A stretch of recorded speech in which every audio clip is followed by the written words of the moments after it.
E toda insatisfação que você tem no seu trabalho é motivo para você pedir demissão. Talvez um dos temas da ética cristã que mais nos tocam é a relação da nossa fé com o nosso trabalho.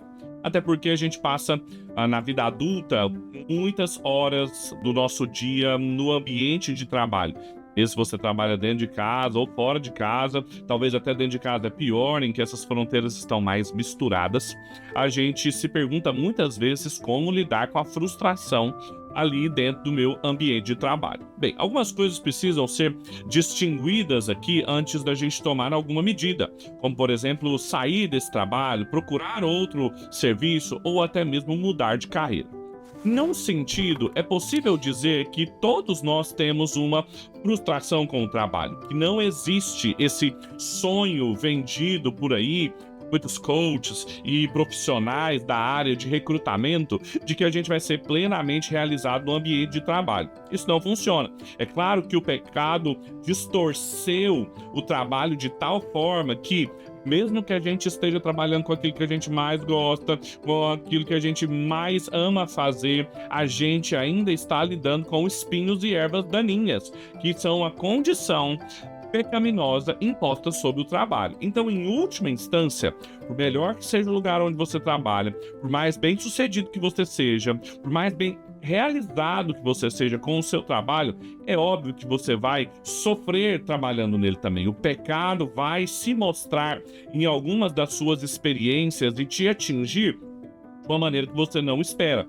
Pense em pessoas como pastores, religiosos, professores em áreas que amam muito aquilo que fazem e eles vão te dizer que não dá para ter uma visão romântica, ingênua sobre o trabalho. Isso é um ponto. E a gente precisa saber que a gente vai sempre ter que conviver com os nossos dedos marcados pelos espinhos do nosso trabalho. Agora, uma outra coisa é aceitar qualquer condição de trabalho e não se frustrar com ela, sendo que muitas vezes a responsabilidade diferenciada da esfera do trabalho está sendo desfigurada numa dimensão muito mais perigosa. Veja, alguns exemplos talvez grosseiros para você entender que uma coisa é a gente se frustrar no trabalho por causa do pecado. Outra coisa é, por exemplo, você não conseguir sair de uma determinada empresa, seja ela por restrições físicas mesmo ou econômicas, mas até mesmo psicológicas. Esse tipo de abuso moral que pode acontecer dentro de uma empresa, isso é um tipo de frustração que não é só marca do pecado, é uma dimensão do pecado que você precisa sair. Veja, há um nome explícito para uma relação de trabalho em que a gente não pode simplesmente e livremente sair e entrar. Chama escravidão. O trabalho precisa entender sua natureza numa teoria social das instituições cristãs, e aqui eu me baseio muito na obra de um jurista holandês chamado Herman Doivert. Ele vai dizer que, tirando a família, a igreja e o Estado, todas as outras associações são comunidades, então, associativas. São comunidades, então, que eu me associo livremente e que eu saio dessa associação livremente. Então, se eu estou num trabalho que eu me associei a uma determinada função, a um determinado cargo, e eu simplesmente quero sair e eu não posso, eu sou impedido por algum tipo de trava psicológica, moral, afetiva, eu estou desrespeitando aquela esfera. E isso é um sinal de alerta muito grande.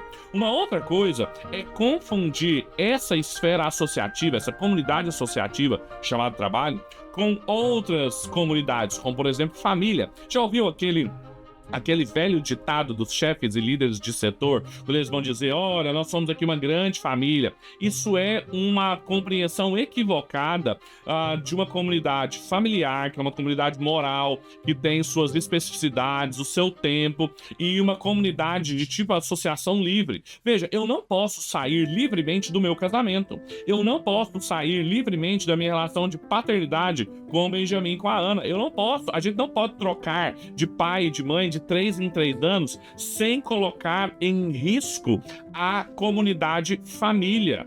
Agora, uma empresa, se eu não posso sair dela livremente, se eu não posso trocar de cargos, inclusive eu posso melhorar uma empresa trocando um diretor, trocando um colaborador. Por quê? Porque não é um tipo de comunidade como uma família. Esse tipo de compreensão, aí sim, você está diante de um tipo de frustração que não advém só do pecado, ou seja, que é uma que você não consegue lidar com ela até que Cristo volte, mas é um tipo de frustração de uma corrupção na compreensão do tipo de comunidade em que você está. E aí sim, você tem dois caminhos. Ou você apresenta, e é uma boa oportunidade você apresentar a visão bíblica de trabalho, a compreensão cristã de uma teoria das instituições sociais, mostrando que o seu chefe, seu líder, os seus companheiros de serviço estão ignorando essas fronteiras, que são fronteiras criacionais, ou então procurar um outro emprego. Aí sim, dado que a própria concepção de trabalho naquele lugar está lhe colocando em risco e colocando em risco também o seu testemunho.